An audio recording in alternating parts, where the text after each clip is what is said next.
সুপ্রভাত। আজকে 30শে ডিসেম্বর, আর মাত্র একটা দিন, তারপর আবার নতুন বছর। সে যাই হোক, দেখো, আজকে যে আলোচনাটা অনেকেই বলেছে যে লোকসভা রাজ্যসভার যে কনসেপ্টটা, আজকে সেটা নিয়ে। আর বারবার আমি বলি যেটা যে কোনো আলোচনা বা যে কোনো ক্লাস 3টে স্টেজে হয়, একটা প্রাইমারি, সেকেন্ডারি অ্যান্ড ফাইনাল।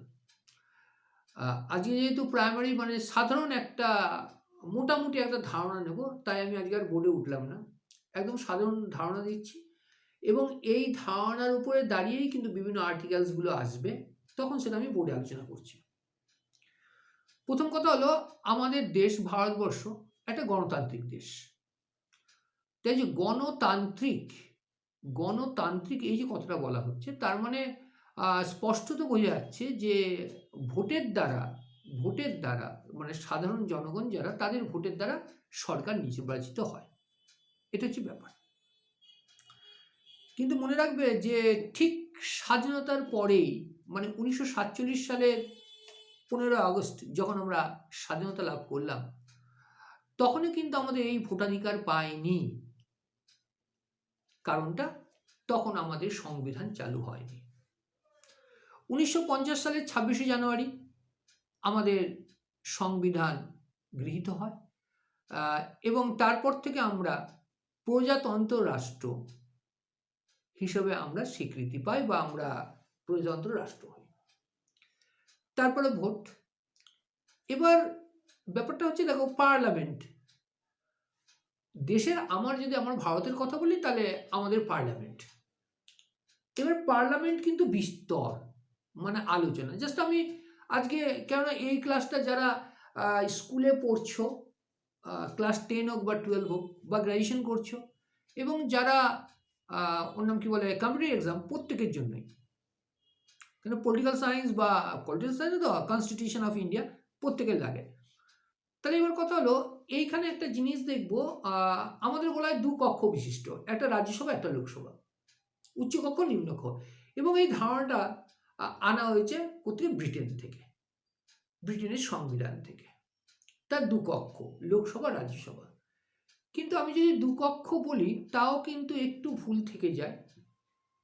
2টো কক্ষ বটে, এবং এর সাথে আর একটা পার্ট, যেটা ইন্টিগ্রাল পার্ট, মানে অবিচ্ছেদ্য অংশ। সেই অংশ ছাড়া পার্লামেন্ট পূর্ণ হয় না।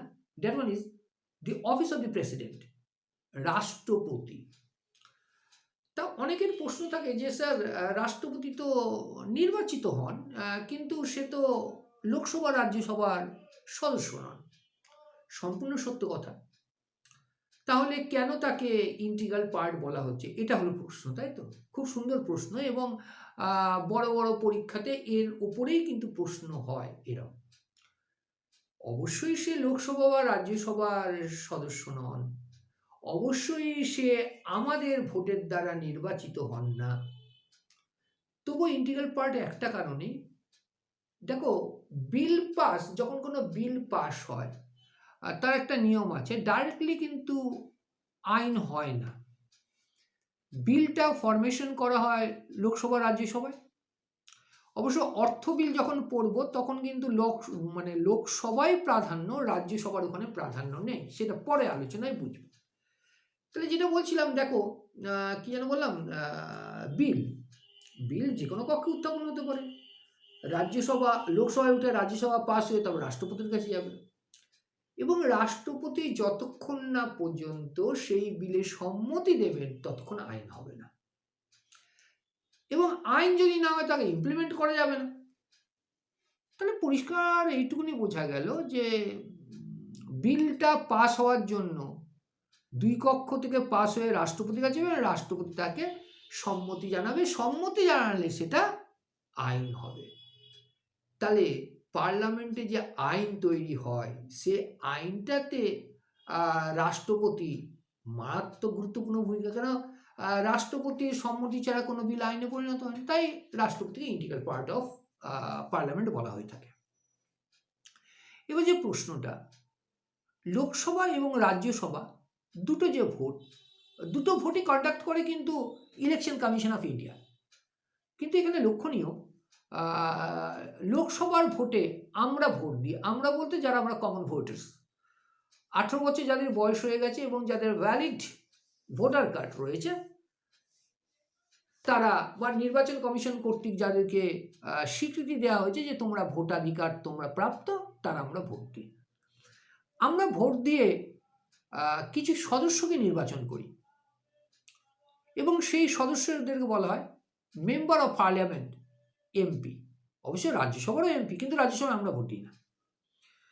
এই যে আমাদের ভোটের দ্বারা যে নির্বাচিত হলো, এই সদস্যরা পার্লামেন্টের সদস্য হলেন এবং এই সদস্যদের থেকেই সরকার গঠিত হয়।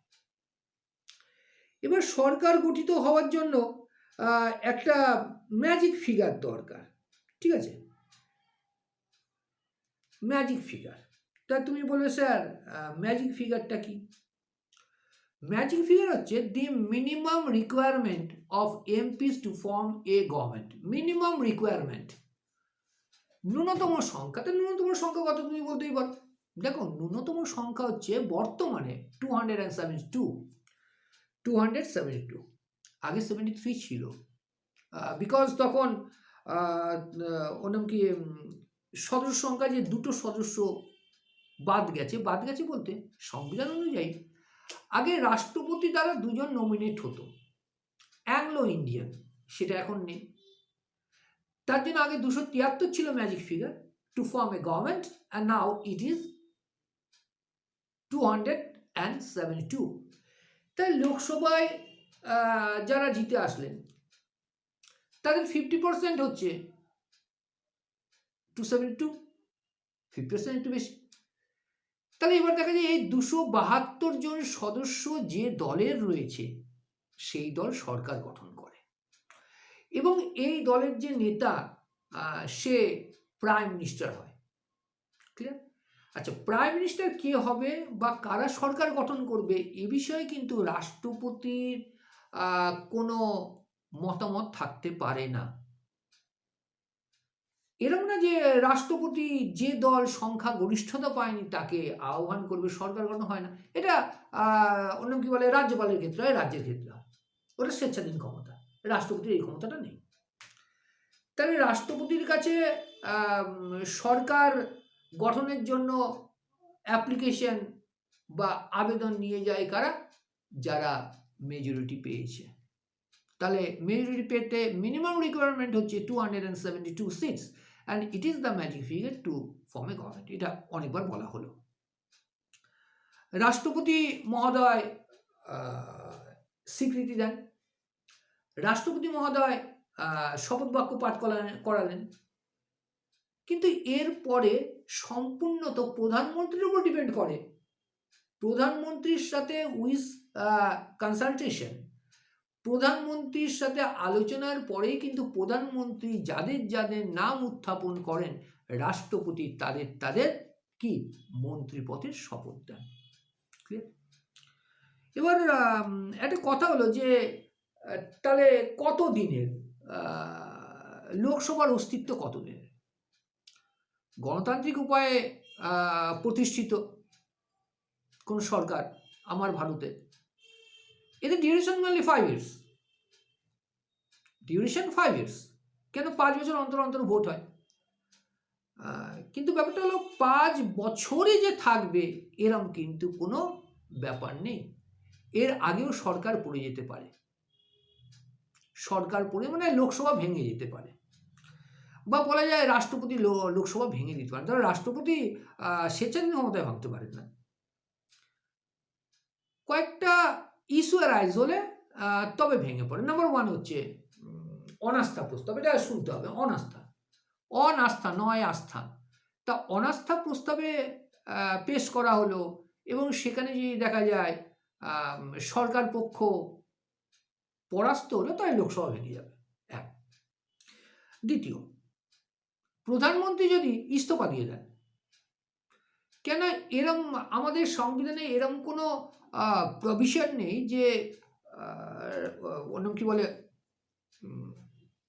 প্রধানমন্ত্রী ইস্তফা দিয়ে দিলে বা প্রধানমন্ত্রী অবর্তমান হলে বাদবাকি পিরিয়ডটা অন্য কেউ প্রধানমন্ত্রীর আসনে চলবে না।